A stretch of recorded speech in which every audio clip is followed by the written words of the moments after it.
Retour de l'FC avec toujours Alpha Baldé avec nous. Alpha qui a complètement changé de tenue, mais pas de tête. Alpha, rebonsoir. C'est moi. La preuve, la coiffure, elle est toujours là, c'est moi. Nous avons également avec nous notre invité, c'est Malik Kébé, qui est agent.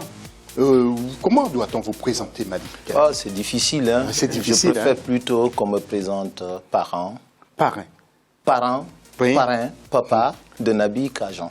Oui, de Nabi Keita, donc qui a été, on va en parler tout à l'heure. Et puis bien sûr, Saïd Hafizi qui nous regarde d'ailleurs. Et puis je voudrais profiter, messieurs, si vous le permettez, pour saluer notre confrère Philippe Doucet. Oui, ça. On est d'accord. Il est là et aussi il regarde l'émission en direct avec Nabi. Ils sont tous sagement installés, je les ai vus tout à l'heure. Ils nous attendent. Voilà, et puis je voudrais saluer mon ami Saïd Hafizi. Oui, je sais. Voilà, la question de l'FC, comment jugez-vous la sélection du Cameroun en ce moment? Vous n'hésitez pas, vous allez sur nos réseaux sociaux, moi aussi FC, @africa24tv.com. Le Togo sous haute surveillance à la FIFA, c'est le dossier de l'FC.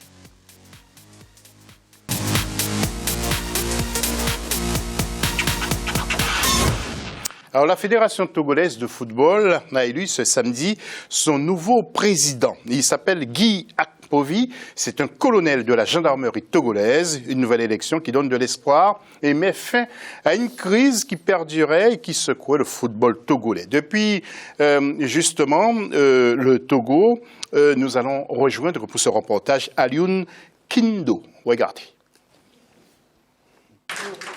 Ce sera Guy Akpovi, le président de la liste Nouvel Élan.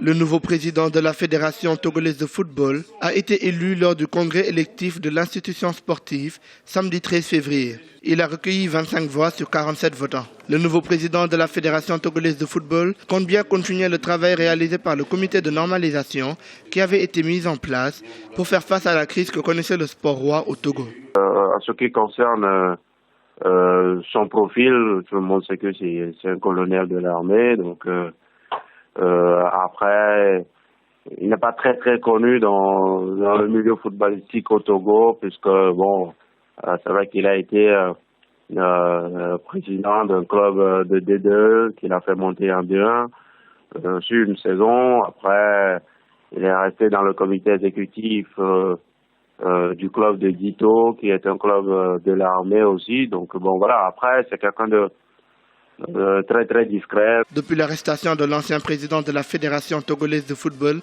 Gabriel Ameyi, en 2014, le football togolais se trouvait dans une nouvelle crise. Un comité de normalisation avait été mis en place en 2015 et, grâce à la Confédération africaine de football et la Fédération internationale de football association, le scrutin a pu se tenir le 13 février 2016.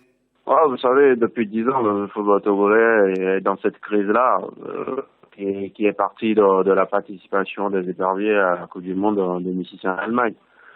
Au premier abord, c'est plus des problèmes de personnes. Après, ça s'est transposé dans des problèmes de tests, de compréhension des tests aussi. Donc voilà, ce qui a fait que pendant plusieurs années, il y a eu beaucoup de compréhension aussi entre les acteurs.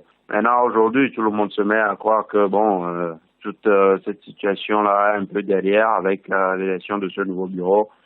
Je crois que tout le monde est d'accord qu'il est temps de redonner à ce football togolais son lustre. Le nouveau président de la Fédération togolaise de football, Guy Akpovi, compte développer le football national en mettant définitivement fin à la crise qui le mine.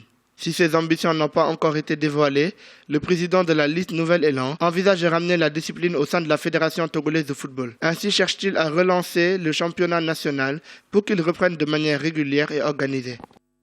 Voilà pour la situation, le Togo qui a un nouveau président. Nous allons voir le tableau du championnat qui s'est arrêté depuis 2014. Et en même temps, Alpha, nous allons vous demander d'être très court, messieurs. C'est frustrant quand même pour un joueur de ne pas jouer depuis 2014 jusqu'à aujourd'hui. C'est un manque de respect. C'est un manque de respect pour les acteurs du football, pour ceux qui pratiquent ce métier. Parce qu'il ne faut pas oublier que le football, il n'existe pas sans les joueurs, sans le respect qu'on doit accorder à ces athlètes-là. Et excusez-moi du terme, mais ce bordel dans lequel ils se foutent tout seuls et à chaque fois c'est en répétition dans toutes les fédérations africaines. Au Cameroun, Joseph était en train d'en parler tout à l'heure, à un moment donné c'était la Guinée, après ça sera le Sénégal. Toujours des intérêts particuliers, des petites guéguerres à l'interne qui font qu'ils ne veulent tout simplement pas trouver un accord parce que ça n'arrange pas telle partie par rapport à telle autre partie. Et c'est les footballeurs qui vont en pâtir et c'est eux qui vont être obligés de venir en Europe pour essayer de vendre leur talent. C'est comme ça. Et Saïd, je vais vous demander aussi votre réaction. Je voudrais quand même signaler que le Togo, et nous allons voir une carte, hein, Saïd, pendant que vous commentez, le Togo qui fait partie de l'Afrique de l'Ouest, plus de 7 millions d'habitants quand même, capitale Lomé. Le président c'est M. Faure Gnassingbé, un pays qui a beaucoup souffert aussi du commerce négrier et qui a obtenu son indépendance le 27 avril 1960. Emmanuel Adebayor reste encore le joueur emblématique. Nous allons voir d'ailleurs la carte pendant que Saïd nous apporte son commentaire sur ce qui s'est passé au Togo. Oui, on parle d'Emmanuel Adebayor, mais il y a beaucoup de joueurs de qualité. Il y avait une belle génération au Togo. On peut parler d'Agassa, les frères Haïté, Romao. Il y a plein de joueurs on peut constituer une équipe de football assez talentueuse. Et la population, vous en parlez, elle a souffert. Cette population-là ne mérite pas ça. Et je rejoins tout à fait ce que dit Alpha sur les intérêts particuliers. Avant le comité de normalisation, c'était une des fédérations les plus corrompues d'Afrique, si ce n'est la plus corrompue. Et avec ça, on ne peut pas travailler. Donc à un moment donné, le championnat est arrêté pour les locaux depuis 2014. Donc il y a toute une génération qui, entre guillemets, est foutue en l'air. Et vous avez les professionnels qui sont pas amenés à faire de belles prestations parce qu'on ne les met pas dans les bonnes conditions. Donc là, aujourd'hui, il y a la nomination d'un nouveau président, certes issu de l'armée. Ça peut apporter de la rigueur, bien que je sois contre de la sécurité, mais c'est tout. Oui. Malik, moi aussi, Malik Kébé. Je ne maîtrise pas très bien le football togolais parce que depuis un certain temps, comme ils l'ont si bien dit, ils sont quasiment sur aucun tableau et donc c'est difficile d'apporter des jugements ou d'avis sur ce football. Il va se faire des amis au Togo. Oui, il va se faire des amis, ils sont plus nulle part. Alors, nous passons au football international avec PSG-Chelsea ce mardi 16 février au Parc des Princes avec un incident l'an dernier, en février, où des supporters anglais avaient empêché un franco-mauritanien, Souleymane Sylla, de pénétrer dans le métro. Cette affaire avait fait du bruit. Écoutez ce que nous disait justement à l'époque l'avocat de Souleymane, maître Jim-Michel Gabriel, sur le plateau de l'FC. S'il n'avait pas son gabarit, il serait tombé sur la violence de l'impact. Et lui, il est resté digne comme ça. Et ça, c'est quelque chose à noter, parce qu'il aurait pu avoir une réaction complètement disproportionnée et ça aurait pu mal finir. Mais je pense que c'est son éducation. Et puis il a pensé tout simplement à sa famille, parce que c'est un père de famille, 3 enfants, et à sa femme. Et voilà, et puis il est dans un esprit d'apaisement, c'est pas quelqu'un d'agressif. Alors j'ai entendu sur les réseaux, soi-disant, il avait soi-disant une écharpe du PSG, c'est pour ça qu'on l'aurait bousculé. Vous voyez, il y a plein de versions incroyables qui circulent de la part justement de certains supporters de Chelsea pour justifier le geste. Mais effectivement, c'est insupportable, parce que cette image aujourd'hui de se dire... on sait tous ici, on connaît Rosa Parks. Tout à fait. Voilà. Et puis, vous voyez, Rosa Parks, elle, on lui demandait de se déplacer du bus de place. Là, mon client, il n'a même pas eu le temps de rentrer quelque part, entre guillemets, dans le bus. Oui, justement. Nous allons revoir cet incident, justement. Quelques images, si vous le voulez bien, de cet incident. C'était en février 2015. Ces supporters, ces hooligans de Chelsea qui repoussait Souleymane. Ça fait 1 an quand même. Hein. Voilà. Alpha, nous n'allons pas commenter ces images, mais l'affaire Serge Aurier, qu'est-ce qui s'est passé?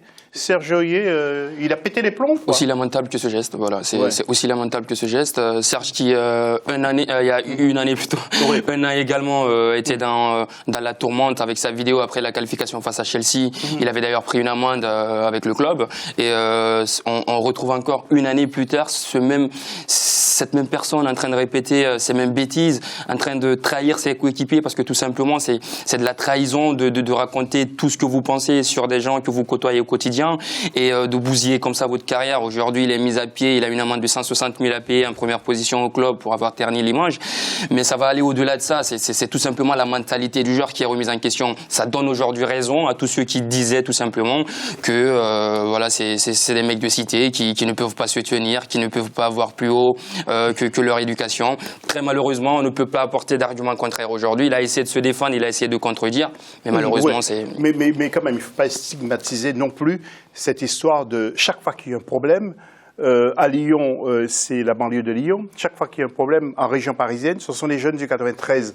Ça, vous aussi, vous partagez la fille d'Alpha Non, il y a des jeunes de banlieue qui font Sciences Po, aussi et qui réussissent. On ne le dit jamais. Non, mais justement, systématiquement, on parle des trains qui n'arrivent pas à l'heure, mais le football français est composé essentiellement de jeunes issus des quartiers, des jeunes prolétaires, des jeunes issus des couches sociales défavorisées, entre guillemets. C'est le sport un peu du pauvre, le football. Et sur tous les joueurs professionnels issus de ces quartiers-là, il y a quelques brebis galeuses, forcément. Mais il ne s'agit pas du tout de dire que tous les jeunes issus des quartiers sont de mauvaises personnes. Adrien Rabiot, il s'est fait remarquer plusieurs fois pour des problèmes de comportement. Il n'est pas issu des quartiers. Mais pourquoi on parle de Nishina systématiquement? Oui. On vous montre Benzema, Evra, etc. C'est pas choquant pour les gens qui sont issus des quartiers défavorisés? C'est choquant de remettre ça sur le fait que ce soit des gens issus de l'immigration, ça me choque profondément. Maintenant, à Naïsna, Toulalan était un des meneurs, c'est pas un mec issu des quartiers, donc les médias braquent les projecteurs aussi sur ce qu'on veut désigner comme étant responsable. Certes, cette génération-là, les codes de cette génération-là ne correspondent pas au foot aujourd'hui, ne correspondent pas à ce qu'on voudrait qu'il soit. Mais c'est toute une génération, c'est pas le fait qu'ils soient issus des quartiers, c'est les codes de cette génération-là. Le fait de discuter sur les réseaux sociaux librement comme si de rien n'était, le fait de s'habiller d'une certaine manière, ça dérange. Il y a plein de critères qui font qu'aujourd'hui, on n'est pas d'accord avec leur comportement, entre guillemets. Mais c'est pas le fait qu'ils soient issus de l'immigration ou de ce que j'entends comme étant des quartiers. C'est une génération. Quand on voit, je vous parlais d'un Rabiot ou d'autres joueurs de cet âge-là qui ont des comportements qui ne sont pas bons. C'est la génération globale, la tranche d'âge qui fait que c'est pas le fait qu'ils soient de cité ou non, ou qu'ils soient algériens, guinéens, ivoiriens. Le Paris Saint-Germain, le service de presse, nous a fait parvenir les mots d'excuse de Serge Aurier. Je vous laisse écouter Serge Aurier. Et la Côte d'Ivoire regarde. J'ai fait une grosse connerie. Je suis là pour m'excuser auprès du coach, mes coéquipiers, le club et les supporters, parce que je pense qu'aujourd'hui, c'est les personnes les plus importantes qui sont dans ce club et je trouve ça normal de m'excuser auprès d'eux. Je tenais à m'excuser particulièrement au coach. Je pense qu'aujourd'hui, je ne peux que le remercier pour tout ce qu'il a fait pour moi durant mon arrivée ici à Paris. Il m'a voulu, je suis venu et ça se passe super bien. Donc voilà, vis-à-vis de lui, je pense que je lui dois beaucoup. Et c'est pour ça que je m'excuse ce soir sincèrement pour tout ce qui a été dit et je regrette sincèrement. J'accepte toutes les sanctions que le club aura mis à mon égard concernant cette histoire. Voilà, aujourd'hui, j'ai fait une connerie et je suis impardonnable, donc je suis prêt à assumer toutes les conséquences et je tiens encore à m'excuser auprès de tous les gens qui sont dans ce club. Malik, vous voulez dire un petit mot ou vous passez? Moi, je pense que c'est vrai, quand on parle de ce sujet, tout le monde attaque Serge. C'est tout d'abord son entourage. Je ne sais pas si vous avez bien regardé cette vidéo. Serge était là quasiment, on ne voyait pas sa tête. Mais juste à côté, il y avait un ami qui était là quasiment, fumait son chicha et qui, si vous voulez, incitait Serge à parler. Donc, c'est extrêmement important de veiller à l'entourage du joueur. C'est extrêmement important. Tout à l'heure, quelqu'un m'a posé la question à savoir qui était son manager. Et je pense que les jeunes aujourd'hui doivent être éduqués. Ils doivent comprendre que quand ils sont dans un club, ils doivent respecter l'éthique et la déontologie de ce club pour que les choses se passent dans de meilleures conditions. Saïd, avant de nous quitter, un petit mot sur ce match PSG-Chelsea. PSG-Chelsea, maintenant, ça devient un classique des matchs de PSG de Ligue des Champions. C'est le 11e ou 12e de Première Ligue face au premier avec beaucoup de points d'avance de Ligue 1. Là, champion on sent... de Ligue 1, pratiquement. Ouais, champion de Ligue 1 quasiment fait. Ça veut pas dire grand-chose. On sait que Chelsea, là, ils ont fait un super match. J'ai eu l'occasion de voir leur match. Ils ont fait un super match. Ils peuvent se réveiller. C'est pas forcément, surtout avec les problèmes en interne aujourd'hui du PSG, avec ces problèmes d'Aurier, etc. Donc ils peuvent se réveiller, ils peuvent créer la surprise. Faut se méfier. Beaucoup disent que le PSG a un match déjà gagné. Je me méfie moi des grands clubs comme ça, comme Chelsea, avec des grands joueurs qui peuvent avoir une réaction d'orgueil. Merci Saïd.